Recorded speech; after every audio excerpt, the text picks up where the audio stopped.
Assalamualaikum warahmatullahi wabarakatuh. Alhamdulillahirabbil alamin. Jumpa lagi di Anur Channel ya.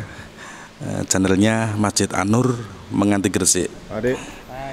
Baik, kali ini kami bakal mereview tentang ziarah Sunan Bonang ya. Setelah kemarin kita mereview video yang lainnya, baik kita akan review kembali.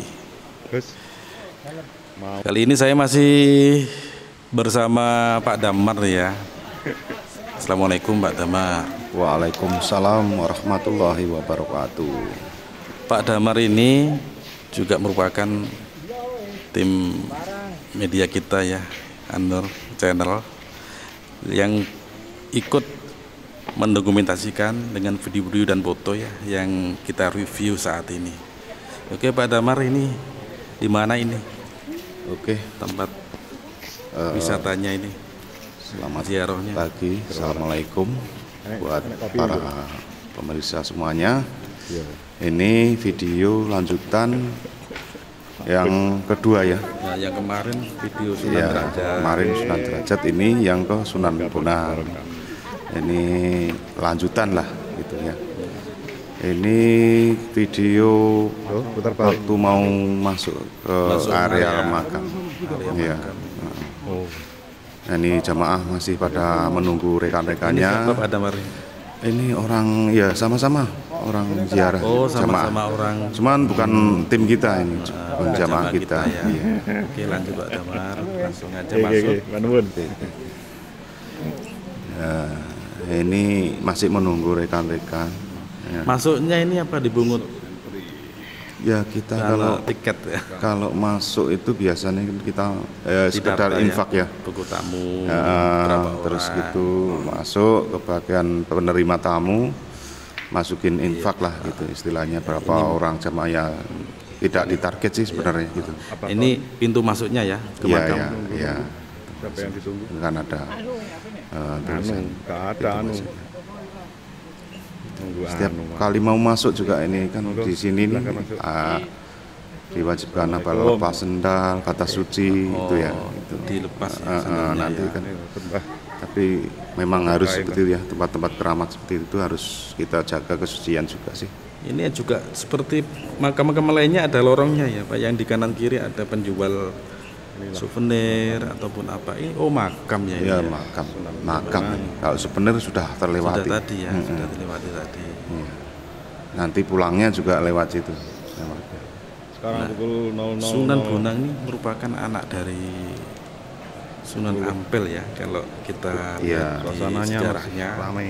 Anak Sunan Ampel itu Raden Rahmat. Ya, yang termasuk penyiar Dari- penebar dari siar Islam di berbagai Jawa macam untuk abad Iya. yang ke-14. Termasuk anggota Wali 9 ya. Wali Sembilan. Itu juga dikenal sebagai seniman loh dulu itu. Ya berdakwah melalui apa, alat-alat itu, gamelan itu.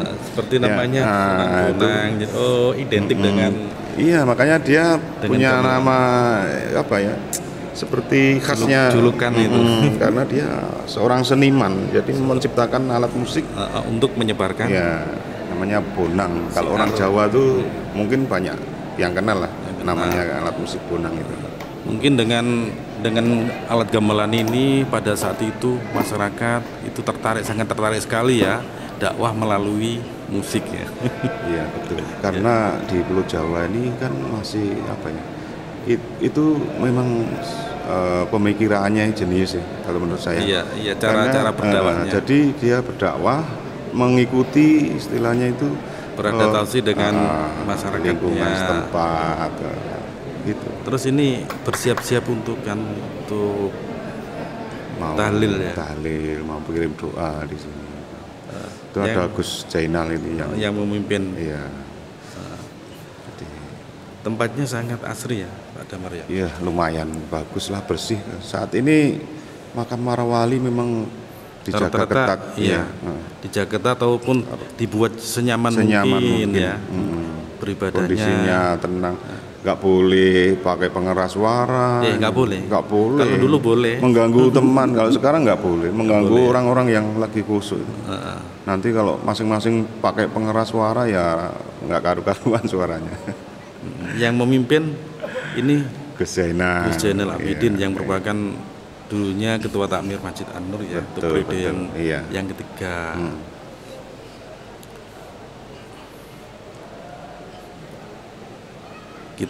Kita saksikan Gus Zainal lagi memimpin tahlil. Ini lumayan. Jadi kita bisa ya minta berkah lah ibaratnya. Nah, iya. Bukan minta berkah pada makamnya ya. Nggak boleh seperti itu. Tetap pada Allah Subhanahu wa taala lah. Kita di situ hanya istilahnya ikut apa orang-orang berziarah itu kan napak tilas lah. Mengenang para wali yang dulunya berjasa menyebarkan agama-agama dari Pulau Jawa ini kan sangat terkenal. Bahkan beliau-beliaunya itu sampai saat ini masih memberikan nafkah ya, istilahnya apa ya, rezeki ya, kepada masyarakat setempat. Itu bisa berdagang, bisa ada yang tukang parkir segala macam lah, tukang beca itu lumayan. Dengan adanya makam waliullah ini sangat apa membantu kehidupan masyarakat sangat itu berkah sekali ya. Betul. Raden Mahdum Ibrahim atau kita sebut sebagai Sunan Bonang ini merupakan putra keempat Raden Rahmat ya. Sunan Ampel ya. Raden Rahmat juga bisa disebut, bisa julukannya ini Sunan Ampel ya. Sunan Ampel itu di Surabaya. Sunan Ampel Surabaya sana ya. Sunan Ampel dari perkawinan dengan Nyai Ageng Manila, putri Bupati Tuban Arya Teja. Ini juga seorang ningrat juga ya, keturunan. Itu sebenarnya orang-orang seperti itu orang keturunan orang istilahnya ningrat ya, orang-orang dulu, bukan orang-orang sembarangan lah ibaratnya kan gitu. Beranjak remaja, Raden Mahdum Ibrahim pergi ke negeri Pasai Aceh ya. Ini Sunan Bonang ini di masa remajanya ini ngopinya jauh ya ke Aceh. Ya, itu karena orang tuanya itu punya keinginan yang sangat baik ya. Jadi itu merupakan nyantri ya, nyantri sampai berguru lah ibaratnya ke Aceh itu. Kalau zaman sekarang ke Aceh itu sudah. Raden Mahdum Sunan Bonang masa mudanya berguru kepada Syekh Maulana Ishaq, ayahandanya Sunan Giri. Tetap aja ya, ini saling terkait ya. Anak Sunan Ampel ngajinya di ayahandanya Sunan Giri, Syekh Maulana Ishaq. Dan bukan cuma itu Pak, itunya guru-gurunya itu masih banyak lagi sebenarnya. Bukan hanya ayahanda dan yang di Aceh itu, masih banyak guru-guru yang dia pelajari. Dia tempat belajar ya. Sejak kecil ini sudah Pak Damar sudah nampak kecerdasannya ya, memang, dan keuletannya dalam menuntut ilmu. Dan selain dibimbing dengan Sunan Ampel, juga Sunan Bonang ini berguru kepada yang lainnya banyak Pak. Ya tadi ya seperti yang saya sampaikan ya. Hingga akhirnya Raden Mahdum Ibrahim ataupun yang kita sebut dengan Sunan Bonang diakui keilmuannya dan sangat mumpuni sekali ya di bidang fikih.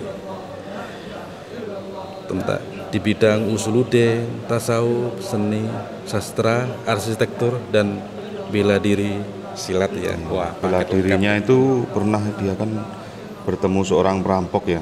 Konon katanya itu perampok itu ternyata Raden Said yang juga menjadi muridnya kalau nggak salah itu. Oh, Raden Said itu Sunan Kalijaga ya. Raden Said itu punya nama Sunan Kalijaga, betul. Itu muridnya Sunan Bonang ya. Ya, kalau menurut di sini kan waktu itu kan Raden Said merampoknya. Terus mungkin saling adu ilmu, ternyata kalah. Nah, lalu jadi muridnya, tunduk dan bertobat, kemudian ikut menyebarkan dakwah Islam juga. Jadi makanya Wali Songo itu, kalau Sunan Kalijogo itu terkait di situ menjadi anggota Wali Songo kan, karena itu dulu kan dikenal dengan nama Sunan. Nah, itu. Sunan Kalijaga sempat sempat begal itu ya Sunan Bonang ya, menurut ceritanya betul, ya. Betul. Terus itu kalau kamu mau harta coba ambil itu dia apa namanya? Ya, pohon itu apa? Pohon siwalan tak? Bukan. Aren kalau tempat saya itu. Iya, pohon iya. aren itu yang ada yang kolang-kaling itu loh. Menjadi emas semuanya. Buah kolang-kalingnya itu terlihat seperti emas. Jadi seperti emas ya. Sehingga Raden Said akhirnya juga mengakui kehebatan Sunan Bonang dan akhirnya berguru. Sunan Kalijaga berguru kepada Sunan Bonang ya, tidak diterima di situ saja ya, dan Sunan Kalijaga harus melakukan bertapa ya di pinggir kali, makanya disebut Sunan Kalijaga ya. Iya. Kalau ceritanya itu Sunan Kalijaga gitu. Kalau Sunan Bonang ini menyebarkan Islam itu kalau enggak salah mendirikan itu musola di daerah mana? Kediri. Ya, awal mulanya dia berdakwah itu di sana katanya. Di Kediri ya. Dan akhirnya Sunan Bonang itu di pinggiran Sungai Brantas itu. Oh, Sungai Brantas. Terus selepas di Kediri itu kayak ikan Pak Damar ya. Sunan Bonang itu ya. Apa adipatinya itu yang sempat diislamkan itu. Adipati Kediri itu. Namanya Arya Wiranatapada itu. Iya, dengan sama putrinya. Diislamkan ya sama Sunan Bonang ya. Dan usai berdakwah di Kediri Pak Damar, Sunan Bonang ini ke Demak. Ke Demak Jawa Tengah ya. Nah, oleh Raden Patah, pendiri sekaligus pemimpin pertama Kesultanan Demak. Iya. Ya. Demikian ya untuk reviewnya, juga sekilas tentang Sunan Bonang ya. Demikian untuk acara ziarah Sunan Bonang, juga kita memaparkan asal-usulnya. Hanya sepenggal ya, penggalan aja. Karena kita juga masih minim lah istilahnya. Baik. Sejarah yang benar mungkin bisa dilihat dari buku-buku sejarah. Demikian reviewnya untuk video ziarah Sunan Bonang, dan apabila ada kesalahan ya dalam penyebutan ataupun mungkin sejarahnya, kami minta maaf yang sebesar-besarnya. Assalamualaikum warahmatullahi wabarakatuh. Waalaikumsalam.